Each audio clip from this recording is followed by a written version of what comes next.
Dad, ও dad, get me out of this place. এখানে মশা আর তেলা পোকার অত্যাচারে টিকে থাকা অসম্ভব। I am sorry my son, তোকে আরো কিছুদিন এই সেলি থাকতে হবে। কেন? ওয়াই? ওই রহমানের বাচ্চা বিক্রি হতে চাচ্ছে না। তাহলে তো ফাইনাল 320 ধারায় সোজা ফাঁসি, মৃত্যুর আগ পর্যন্ত ফাঁসিতে ঝুলন্ত অবস্থায় রাখার আদেশ। খবরদার ওসি, আমার ছেলের সম্পর্কে আর কোনোদিন এই ধরনের কথা বলবে না। আরে আমার কি দোষ? যা কইলাম আইনের কথা কইলাম। সাক্ষীর মুখ যদি বন্ধ করতে না পারেন, আপনার জন্য না না আপনার পোলার জন্য কবরস্থানের একটা জায়গা কিনা ফেলান।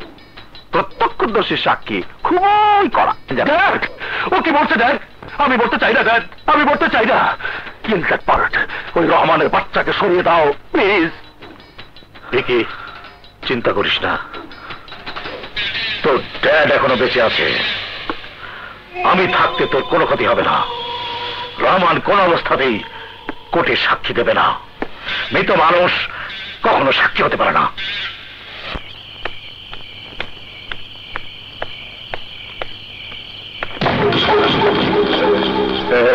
কি ব্যাপার? তোমরা কারা? তো সাক্ষী দাও, বাই করতাছি। আর বুড়ারে ধর।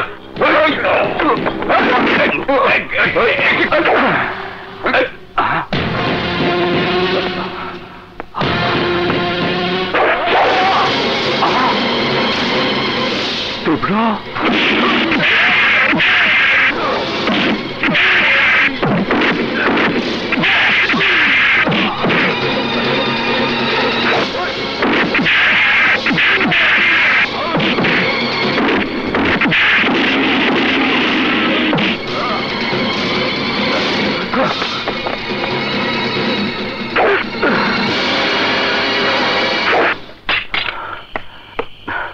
বাবা, তোমার লাগেনি তো? না, আমার কিছু হয়নি, কিন্তু তোর হাত তো অনেকখানি কেটে গেছে। ও কিছু না বাবা, আমার কিছু হয়নি। কিন্তু ওরা তোমাকে মারতে চাইছিল কেন? ওরা চায় না আমি কোর্টে সাক্ষী দিই, তাই ভিকির বাবা ওদের পাঠিয়েছে আমাকে সরিয়ে দেওয়ার জন্য। ওই ভিকির বাবার হাত আমি ভেঙে দেবো।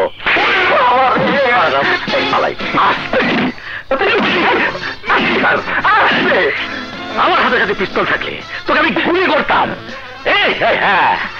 এই তো সন্ত্রাসী নেবো না। সন্ত্রাসী কেন দিলি? একজন লোকের হাতে সব করে মার্কে ফিরে আসলো, রহমানকে পর্যন্ত শেষ করতে পারলো না। আপনি আমাকে মারবেন? আমার একটা ইজ্জত সম্মান আছে না? আপনি আমার লান্ডি ভোট করে দিলেন। আমি এই থানার ওসি। তুই কিসের ওসি? ওসি কিসের? ওসি তুই সেই দিনই শেষ যেদিন তুই আমার কাছে টাকা খেয়েছিস। আচ্ছা থামেন ভাই, থামেন। আরো ভয়ঙ্কর গ্রুপের ঠিকানা আমি আপনাদের দিতেছি। কই দিই ঠিকানা, কই ঠিকানা দিই। এই যে এরা রহমানের লাশ ফালাই দিব। তোর লোকের আর প্রয়োজন পড়বে না। আমি জানি এই কাজের দায়িত্ব কাকে দিতে হবে। কি বের করে হালায়?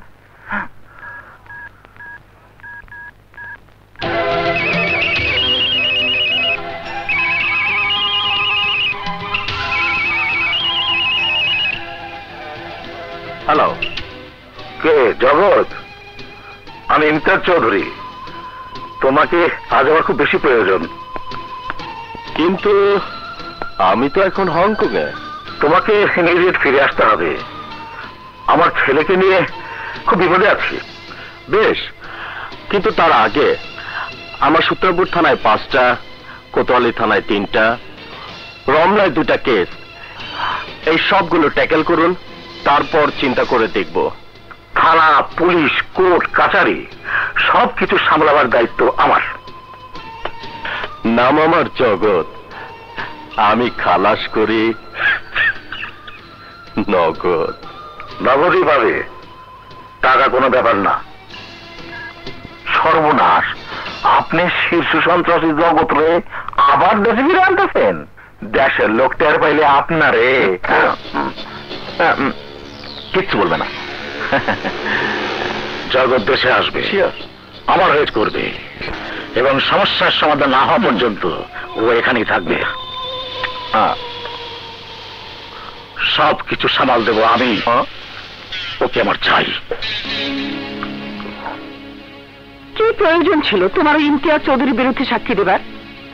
ওদের কাছে অনেক টাকা, টাকার জোরে ওরা সব করতে পারে। না, সব পারলেও আমার শিক্ষা, আমার আদর্শকে ওরা কিনে নিতে পারবে না। আমি সত্য থেকে সরে দাঁড়াবো না। কিন্তু তাই বলে তুমি আমাদের সবার জন্য বিপদ ডেকে আনবে? আজ তোমাকে বাঁচাতে গিয়ে তীব্র আহত হয়েছে, কাল শান্ত আহত হবে, পরশু তোমার মেয়ে। মা, তুমি খামাখা বাবাকে বকছো। বাবার জায়গায় আমি হলেও তাই করতাম। গুটিগত গুন্ডার ভয়ে মিথ্যে সাক্ষী দেবার প্রশ্নই আসে না। তুমি জানো না ভাইয়া, ইমতিয়াজ চৌধুরী 20 লক্ষ টাকা নিয়ে বাড়ি থেকে ঘুরে গেছে। এতগুলো টাকা দিয়ে কি না করতে পারতাম? কোটিপতি না হলেও লাখপতি তো হতে পারতাম।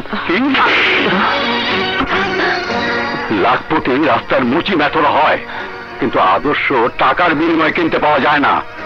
আজকের পর থেকে তোর মুখে আমি এসব কথা যেন আর না শুনি। বাবা, শান্ত হো বাবা। রাস্তাঘাটে 2-10 টাকার বিনিময়ে মানুষ খুন করার লোক পাওয়া যায়। ইমতিয়াজ চৌধুরী অনেক টাকা, আর তার ছেলেকে বাঁচানোর জন্য সে টাকার পরোয়া করবে না। আমার দুশ্চিন্তা শুধু একটাই, ইমতিয়াজ চৌধুরী তোমার ক্ষতি করার জন্য নতুন কি প্ল্যান করে।